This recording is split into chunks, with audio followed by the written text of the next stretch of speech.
আমার রান্নাবান্না করা খাবার কুত্তায়ও মুখে দেয় না, সেই রান্নাবান্না কেন আমি ভিডিও করি? আমার রান্না করা খাবার দেখলে নাকি তাদের মুখের রুচি কমে যায়। আচ্ছা, একজনের রান্নাবান্না দেখে এত খারাপ কমেন্ট তোমরা কিভাবে করো? হয়তো আমি ভালোভাবে রান্নাবান্না করতে পারি না, সেটা তোমরা ভালোভাবেও তো বলতে পারো, তাই না? আমি রান্নাতে বেশি তেল দিই না, মশলা দিই না, এটাই তোমাদের কাছে বেশি সমস্যা মনে হয়।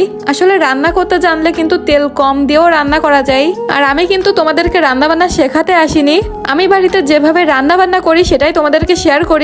অনেকদিন পর আজকে রান্না করতেছি মুরগির মাংস, তার জন্য কিন্তু খুব সহজে সুন্দর মতো পিস কেটে নিছিলাম। খুব ভালো একটা প্রোডাক্ট, এই প্রোডাক্টটা তোমরা পেয়ে যাবা কিন্তু ড্রিমস গ্যালারি থেকে, আমি পেজটা মেনশন করে দিব। মুরগির মাংসটা আজকে কিন্তু মাখিয়ে রান্না করব, আর সাথে দিছিলাম চুই ঝাল।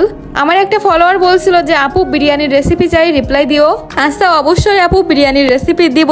অনেক অনেক ধন্যবাদ কমেন্ট করার জন্য।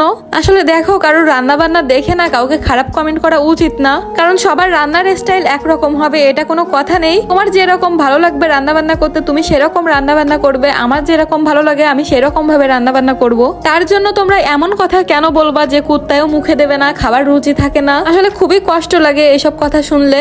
আর হ্যাঁ, রান্না বান্নার ভিডিও ভালো না লাগলে তোমরা ইগনোর করবা, সমস্যা নেই। আজকে দেখো মুরগির মাংস রান্না করছিলাম খুবই কম তেল মশলা দিয়ে। কম তেল মশলা দিয়েও কিন্তু সুন্দরভাবে রান্না করা যায়, আমার কাছে তো খুবই ভালো লাগছিল খেতে। আর মাখিয়ে রান্না করলে আমার সবসময় ভালো লাগে।